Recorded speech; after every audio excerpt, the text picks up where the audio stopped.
Sharks, गर्मी कितनी बढ़ गई है ना। इस गर्मी से सबके हाल बेहाल हो जाता है। जब भी गर्मी बढ़ती है एक सॉल्यूशन जरूर सबके दिमाग में आता है, बस एसी चालू कर दो। क्या शार्क्स, लेकिन आपको ये पता है कि ये एसी हमारे एनवायरनमेंट के लिए कितना बुरा है। ग्लोबल वार्मिंग तो बढ़ते ही जा रहा है। ग्लोबल वार्मिंग में 16% एमिशन सिर्फ एयर कंडीशनर्स की वजह से। इलेक्ट्रिसिटी बिल्स तो एक अलग ही कहानी है, हम सब तो भर ही रहे और आप भी भर रहे होंगे। इसका सोल्यूशन मैंने ढूंढा है एक मटके में। हम इंडियंस हजारों सालों से मिट्टी के मटके इस्तेमाल करके पानी को ठंडा रख रहे हैं। जब हम पानी ठंडा रख सकते हैं तो हवा को क्यों नहीं। इसी कॉन्सेप्ट से मैंने बनाया है कूलेंट।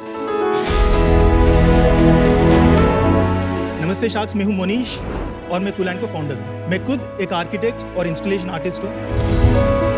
कूलेंट एक नेचुरल और बायोमिमेटिक कूलिंग सॉल्यूशन जिसे हम बिल्डिंग्स के फसाड्स यानी बाहरी दीवारों पे लगा सकते हैं, जो एक नेचुरल कूलिंग सिस्टम की तरह ये काम करता है, जिससे हम बिल्डिंग्स में 30 to 70% तक एयर कंडीशनिंग लोड को कम कर सकते हैं। यानी 30 to 70% इलेक्ट्रिसिटी बिल्स को हम कम कर सकते हैं। हम कूलेंट को घरों में, स्कूल्स, इंस्टीट्यूशंस में लगा सकते हैं और उनकी नीड्स और लोकल क्लाइमेट के हिसाब से डिजाइन कर सकते हैं। अभी तक हम 30 बिल्डिंग्स में इसको इंस्टॉल कर चुके हैं। हम एक ऐसा टूल पे भी काम कर रहे हैं, ऑनलाइन टूल पे, जिससे कोई भी अपना बिल्डिंग का फसाड को लोकल क्लाइमेट, सन एंगल और नेचुरल वेंटिलेशन के हिसाब से डिजाइन कर सकते हैं। मैं चाहता हूं कि इंडिया में जितना भी बिल्डिंग्स बने एक क्लाइमेट रेस्पॉन्सिव बने और हम सब मिलकर ग्लोबल वार्मिंग को कम करने में मदद करें। ये सपना पूरा करने के लिए मेरा आस्क है 90 lakhs against 1% decline. So sharks, let's beat the heat with buildings that breathe. आपने मटकों के जरिए टेम्परेचर कंट्रोल और ग्लोबल वार्मिंग का सलूशन खोज लिया है। ऐसी ही नायाब चीज़ों के लिए हम लोग इंटरेस्टेड रहते हैं हमेशा। थोड़ा इस चीज़ के बारे में बताइए कि कैसे आपने सोचा ऐसा मटकों से टेम्परेचर कम किया जाए। मैं एक फैक्ट्री का डिज़ाइन कर रहा था जिसमें डीजी सेट, जो डीजल जनरेटर सेट होता है, उससे बहुत ज़्यादा गर्म हवा निकलता है। तो उसमें मैं एज एन इंस्टॉलेशन आर्टिस्ट उसमें काम कर रहा था। तो आई प्रोवाइडेड एन इंस्टॉलेशन जिसमें इंस्टेड ऑफ ट्राइंग एनीथिंग जो हल्का होता है, जैसे आपके एवापोरेटिव कूलिंग पैड से जो कसका जो बनते हैं, तो उस प्रोजेक्ट में मैंने सोचा कि अगर इंस्टेड ऑफ दैट अगर टेराकोटा जो बहुत ही रोबस्ट है और इसकी जो टेम्परेचर रेजिलियंस से अप टू 800 डिग्रीज, अगर ये यूज़ किया जाए तो वो जो गर्मी बाहर निकले उसको हम रोक सकते हैं और उसको हम ठंडा भी कर सकते हैं। कहाँ से किया आपने आर्किटेक्चर की पढ़ाई? मैंने school of planning and architecture new Delhi से किया। तो अच्छी स्कूल है, बहुत बढ़िया स्कूल है वो। फिर आपने काम किया as an architect? Yes. For how many years? 4 years I worked as an architect in a firm. और फिर अपनी प्रैक्टिस कब शुरू की? 2014 after 4 years. इसकी पैदाइश कब हुई coolant? In 2015 I had gone for PG diploma in robotic fabrication. उससे पहले मैंने ये प्रोजेक्ट बना दिया था in a factory.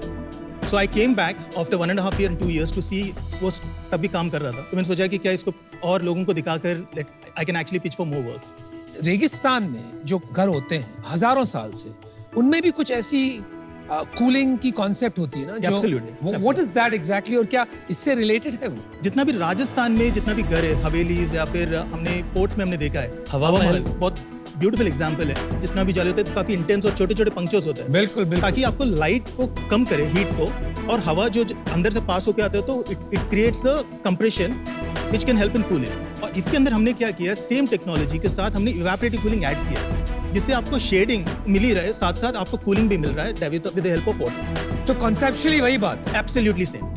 ये जो सिस्टम्स है, this is passive design. You are using the building architecture, thermal comfort और एक कंफर्ट के लिए हम यूज कर रहे हैं। This is how building should be.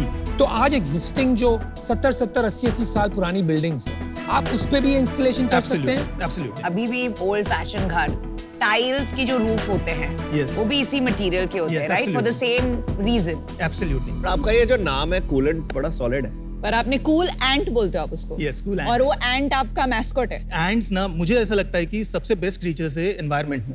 अपना जितना भी जो एंट हिल्स बनते हैं ना, they are thermally solid, cool होता है। आर्किटेक्चरल मार्वल है एक्चुअली बहुत स्मार्ट चॉइस है। हाँ। And they are synonymous for team work and collective intelligence. Specially team work. तो बट आपके कोई बिल्डिंग्स का कोई एग्जांपल्स या कोई डिजाइन्स कोई दिखाओगे, कुछ है तो? Yes, this is a building, एक मॉडर्न बिल्डिंग है। ये ज्यादा आउटडोर के इंडोर है? This is for outdoor. More outdoor. Yes. So regular जो बिल्डिंग होता है आपका, it is made like this, जिसमें एयर कंडीशनिंग या वेंटिलेशन के बारे में सोचते नहीं है। ये 4 स्टेजेस में काम करता है। First, it acts as a shading device.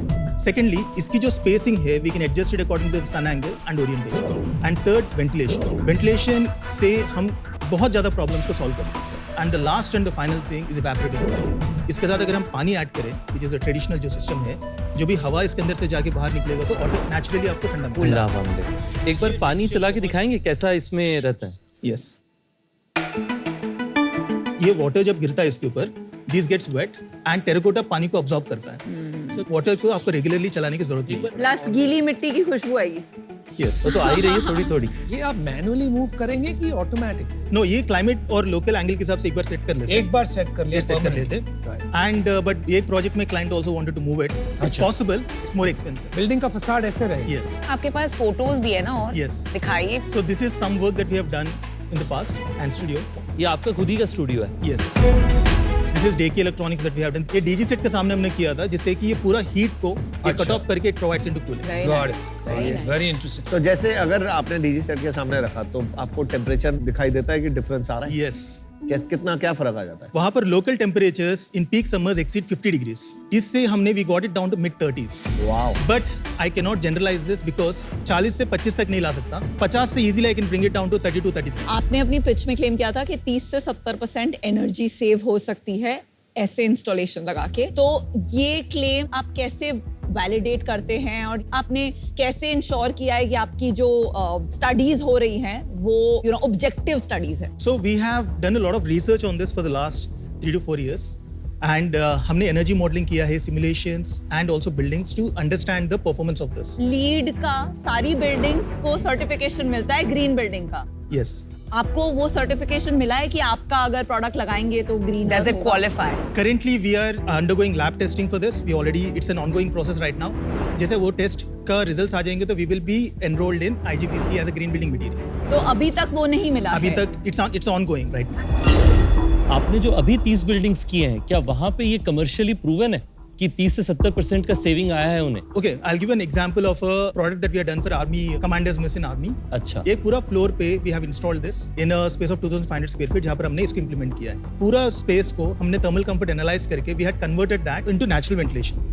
उसमें कोई एसी नहीं है। और ये ऑलरेडी उन्होंने देखा है कि जो एयर कंडीशनिंग का खर्चा था वो 30% से कम हो गया। 30% नहीं, like 70%। 70% कम। इसमें आपका अपना क्या है? ये तो अगर जैसे आज टीवी पे आ गया, देख लिया, मिट्टी के जो बनाने वाले लोग हैं वो देख सकते हैं कि ये कैसे होता है। ये जो मिट्टी का जो पॉट्स है ना, हाँ, ये हमारा सबसे पॉपुलर और बेस्ट प्रोडक्ट है। इसको हमने ओपन सोर्स कर दिया है। I have shared all the material online क्योंकि हम चाहते हैं कि इसको और लोकली बनाएं और इसको कॉपी करें और इसको हर जगह पे यूज करें। अच्छा। तो मुनीश, आप बिजनेस कैसे करोगे? जैसे आगे की अगर हम सोचें, Yes. आप अपने बिजनेस को कैसे देखते हो? इज इट अ प्रोडक्ट और is it a service? It is a product. Okay, plus we can also combine a service with it as a tool so that we can reach the नहीं आप masses. कर सकते हो। मैं ये Yes. सोच, focus क्या है? आप करना क्या चाहते हो? There are two things that are there in this.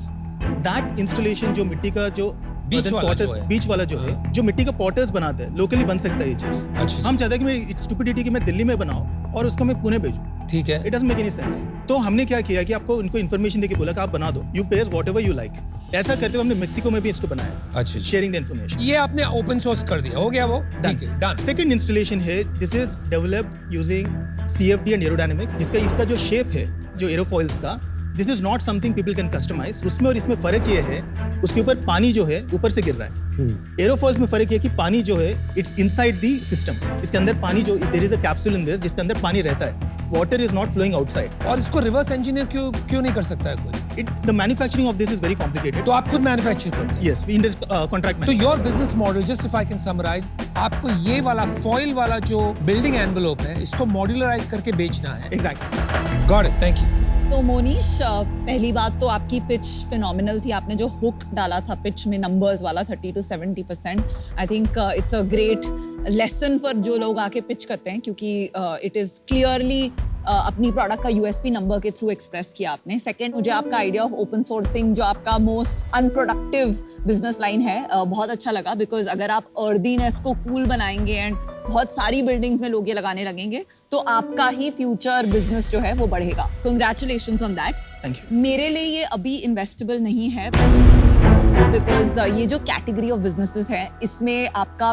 Primary long term में बायर होगा बिल्डर, एंड वो बिल्डर सेलिंग वाली जो सेल्स फनल होती है उसमें 60 to 90 डेज की क्रेडिट साइकिल होती है, रिकवरी इश्यूज होते हैं एटलीस्ट इंडिया में।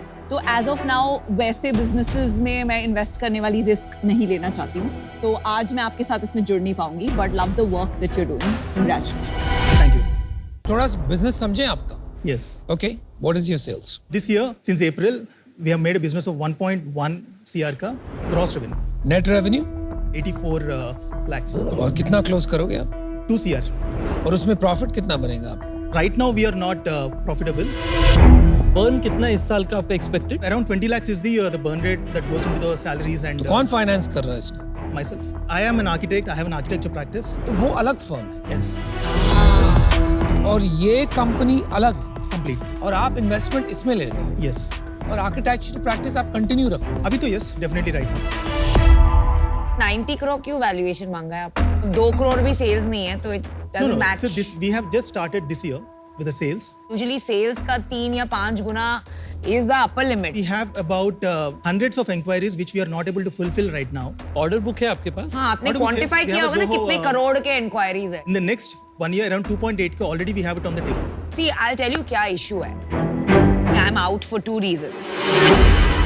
First reason I am out is ये मुझे अच्छा नहीं लगा कि आप 2 करोड़ का सेल्स है, 3 करोड़ का ऑर्डर बुक है आपके पास, 5 करोड़ बेस्ट केस सिनेरियो पे आप 90 करोड़ वैल्यूएशन जब लेके आते हैं ना, it's not a good feeling.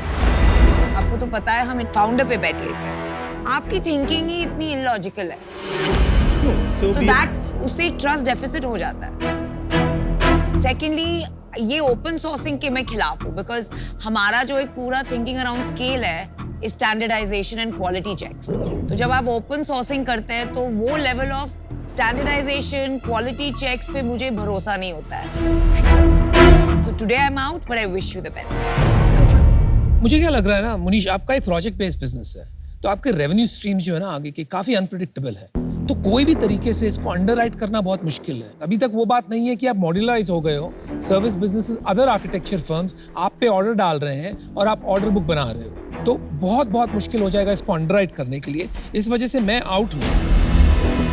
लेकिन एक बात मैं आपको एक सजेशन देता हूँ, I think you should merge the architecture firm और ये जो आपका अप्रोच है, दोनों को आप अगर अपनी पहचान बनाते हैं इस तरीके से, इस अप्रोच से, तो एक बहुत यूनिक आइडेंटिटी बन जाएगी। उससे आपको वो बिजनेस में ज्यादा काम मिल सकता है। लेकिन अगर आप अलग करना ही चाहते हैं तो इसको पहले थोड़ा स्केल लाइए इन प्रोडक्ट सेल्स ताकि एक प्रेडिक्टेबिलिटी आए and then raise capital. Good luck. thank you. Munish भाई अच्छा है, सही है, आप ये लगा दोगे हर जगह, ठंडा ठंडा ठंडा कूल कूल जो बोलते हैं वो होता रहेगा हर जगह। अगर इससे इफेक्टिव होता है तो मैं अपने एडमिन टीम को जरूर बोलूंगा। हमारे भी इलेक्ट्रिसिटी बिल बहुत आते हैं, डर लगता है देख के, तो शायद कम हो जाए थोड़े से। बट मेरे को एक्साइटमेंट नहीं आई कैटेगरी में अनफॉर्चुनेटली, तो मज़ा नहीं आएगा तो मैं आपके साथ काम ही नहीं कर पाऊंगा, वो सजेशन भी नहीं दे पाऊंगा। और 90 करोड़ वैल्यूएशन बहुत ज़्यादा है, तो अनफॉर्चुनेटली आई एम आउट। मिलते हैं दिल्ली में कभी।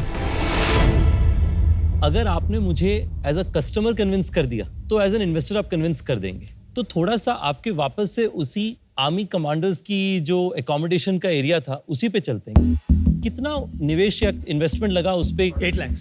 और कितना उनका इलेक्ट्रिसिटी बिल था? 3 to 4,000 rupees per month के हिसाब से इलेक्ट्रिसिटी बिल आ रहा है। तो साल का 36,000 बचा, यानी कि लगभग 25 साल लगेगा उनको अपना पे बैक करने के लिए। ये हमने बिल्डिंग फसाड में लगाया, जिसमें जो ऑलरेडी, अगर ये नहीं होता तो कोई और फसाड इसमें लगता। The incremental value of this against regular facade is 10 to 15%. अच्छा, तो आप कह रहे हैं कि 8 लाख रुपए की तरह नहीं लेना चाहिए उसे शायद 1.5 लाख के हिसाब से लेना 1.5 लाख, बिकॉज कोई अगर ये फसाड नहीं होता तो कोई भी आप दूसरा फसाड उसको खाली नहीं छोड़ते। 5 साल is a lot more palatable 25 साल से, पर मेरे हिसाब से 5 साल भी ज्यादा है। ये आप क्रैक कर सकते हैं। आपने जो शुरुआत करी वो बहुत इंटरेस्टिंग है, पर मुझे लगता है इसके लिए आपको थोड़ी समय लगेगी। मैं आपको बताना चाहता हूँ एज अ कस्टमर मैं बहुत इंटरेस्टेड था शुरुआत में, पर क्योंकि अभी कमर्शियल नहीं बैठा है तो मैं उसमें थोड़ा समय इंतजार करना चाहूंगा। आप जब आपका ठीक से पेबैक का कैलकुलेशन बन जाए, आप प्लीज वापस से मुझे रीच आउट करिएगा, हम लोग बिल्कुल आपसे मिलेंगे और इसको साथ काम करने की कोशिश करेंगे। Thank you so much. Thank you. Alright, Thank you, Shaz. Good luck, Very nice. Monish. Very nice Thank to meet you. you. Good luck. Thank you.